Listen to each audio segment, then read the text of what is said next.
Bien, Steve, bonsoir, comment allez-vous? Amis rouges et noirs, j'espère que vous avez passé une bonne journée. Moi, j'étais en route avec le petit aujourd'hui, vu que j'étais encore à la maison. Je l'ai accompagné, petit voyage scolaire. Journée fatigante, je vous avoue. Alors, aujourd'hui, les thèmes, ça sera, on va parler un petit peu de l'ambiance actuelle par rapport aux entraînements qui vont accompagner le derby. Puis on parlera de Furlani, d'Allegri et de deux journalistes proches d'Allegri, Sabatini et Zazzaroni, et une petite nouvelle de Mercato. Alors, par rapport aux entraînements, apparemment, il y aurait beaucoup d'intensité aux entraînements. Allegri essaye de mettre du rythme pour préparer au mieux ce derby, en mettant même 2 séances d'entraînement. Baltesaghi, si tout va bien, devrait récupérer pour aller sur le banc. Pas comme, excusez-moi, je regarde si le micro, il est bien branché. Baltesaghi, je disais, devrait aller en principe s'il est récupéré sur le banc. Ça m'étonnerait qu'il commence titulaire. D'ailleurs, ces derniers entraînements, Estupiñán a été essayé plusieurs fois avec l'équipe titulaire. Donc, en principe, on partira avec Estupiñán, ce qui me fait très peur, sachant que de l'autre côté, en principe, devrait commencer Dumfries qui est retour de blessure. Et quand on sait déjà ce qui se passait avec Théo, je n'imagine même pas ce qui pourrait arriver avec Estupiñán, qui pour moi est un joueur qui n'a rien, mais alors là, rien à faire dans un club comme le Milan. Alors, on va commencer par Furlani. Furlani, apparemment, il y aurait eu une rumeur qui serait sortie, qu'il aurait fait une petite réflexion après la défaite de Parme, en parlant vers certains journalistes, en leur disant, voilà, maintenant, vous ne pourrez plus commenter comme quoi votre ami Allegri est encore imbattu. J'espère que ce n'est pas vrai, même si ça ne m'étonnerait pas. Ça a été reporté par une autre personne aussi, donc malheureusement, il se pourrait que ça soit vrai, et connaissant le personnage, ça ne m'étonnerait pas. Ce qui dérange à Fulani, pardon, sur Allegri, ben c'est que qu'Allegri a des amis très proches qui sont journalistes, et quand il veut faire passer un message, souvent il le fait passer à travers eux, même s'il lui reste toujours correct par rapport aux caméras et au niveau de la société. Mais les messages passent, et ça ne plaît pas à Monsieur Furlani, qui, qui veut un petit peu prendre toujours les décisions, qui veut faire à sa tête seulement, en prenant seulement compte ce que dit Moncada, en travaillant avec un agent qui est proche d'eux, qui s'appelle Bouzardo, dont l'affaire André. Et ça ne va pas. Ça ne va pas. Pour ceux qui disent justement que Foudlan aurait renouvelé, apparemment même qu'Eliott est sorti, de ce que j'ai pu comprendre, ça ne veut rien dire, parce que ça pourrait être en quelque sorte quelque chose pour avoir un bon de sortie, une grosse commission, son départ en fin de saison.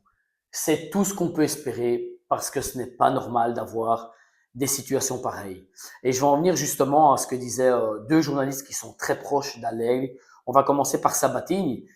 Sabatini qui explique que Allegri et Tade, par exemple, ne savaient rien pour ce qui était de Mateta, ne savaient rien pour l'achat de Cissé, le jeune joueur du Verona qui est blessé actuellement, et ne savaient rien pour André, joueur que veut absolument prendre Moncada actuellement avec les discussions de Bouzardo et Furlani.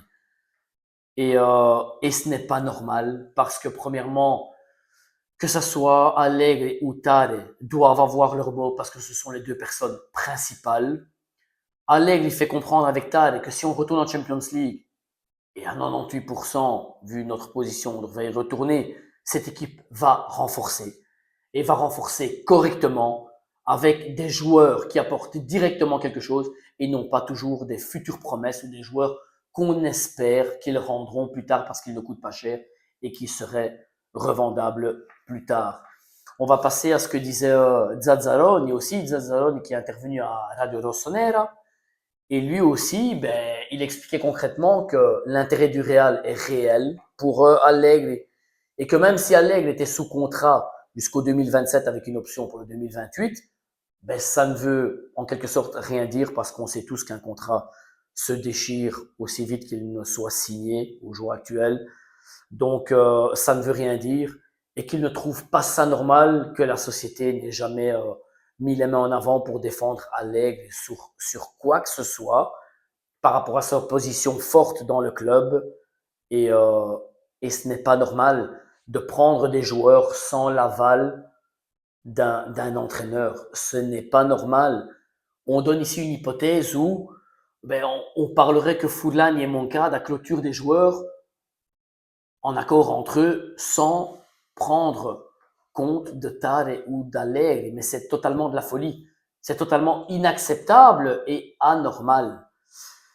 Donc c'est une situation un petit peu délicate, un petit peu délicate. Et ce qui ne passe pas à Foudlan, c'est que, comme je vous répétais, c'est que les messages sortent via les journalistes, et ce sont des journalistes importants en Italie. Sabatini qui a travaillé à Sky, vous le connaissez, qui travaille encore, et Zazzaroni qui est directeur du Corps Sport. C'est un journal très important en Italie, donc ça ne plaît pas malheureusement. Et ce qu'il faut se dire, c'est que ça ne peut pas toujours aller dans le sens où l'année où on a gagné le Scudetto en 2022, où là déjà il y avait des problèmes dans la société avec Maldini, Massara d'un côté et Foudlan, et il y avait Gazidis de l'autre côté, donc ça a commencé déjà là. On ne peut pas remettre le couvert parce qu'une société ne peut pas aller de l'avant et correctement en ayant des divisions de pensée et des idées différentes au niveau des achats ou ventes de joueurs ou de vision. Ce n'est pas possible et ce n'est pas permis. Voilà, pour ma part, on peut espérer qu'une seule chose, je le rappelle, c'est le départ de Furlan avec son ami Moncada en fin de saison. Pour la petite nouvelle de Mercato, les amis, alors on parlerait d'un intérêt du Milan pour un jeune joueur bosniaque de 19 ans, un ailier gauche, qui appartient à Leverkusen, qui a été prêté avec un droit d'achat sûrement par Salzbourg, mais le Leverkusen va exercer son redroit d'achat. Donc, pour un joueur qui a fait 18 matchs cette année avec Salzbourg et qui a mis 7 buts et 2 assists en championnat et 2 buts et 1 assist en Europa League, on parlerait d'un joueur qui ressemblerait à Yildiz ou Wirtz. Donc, on parlerait là d'un très, très bon joueur en prospective. Ça, c'est un joueur peut-être à aller chercher et non pas André du Corinthians qui, pour la plupart des voix, est un joueur moyen, sans plus, un joueur à devoir progresser, mais dans le temps. Maintenant, on parlerait déjà d'une somme de 15 à 20 millions minimum. Donc voilà, c'est un joueur où il va falloir payer.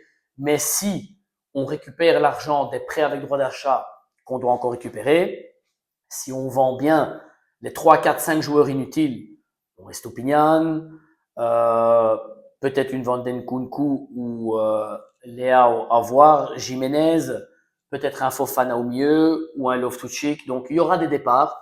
Il y aura énormément d'argent qui va rentrer. Bien sûr, on connaît la société. Beaucoup d'argent ira dans les caisses pour renflouer les caisses. Mais si il y a une bonne centaine de millions à dépenser, dépensons-les correctement avec en priorité le numéro 9, que ça soit Vlahovic, ce qui m'étonnerait vu que il serait en passe de re-signer à la Juve et à des chiffres corrects. Donc là encore, grosse erreur du Milan en été. J'y reviendrai peut-être tout à l'heure. Ou Kean, mais prenez-moi un bon numéro 9, un gros milieu de terrain Goretzka et peut-être un Futuri. Peut-être cet ailier ici comme gamin du Leverkusen qui pourrait peut-être quelque chose de belle prospective. Et 2 défenseurs centraux. Donc voilà, chers amis, pour ce qui est de cette petite vidéo, j'espère qu'elle vous a plu. Petit like, abonnez-vous, c'est totalement gratuit. Et sempre Forza Milan.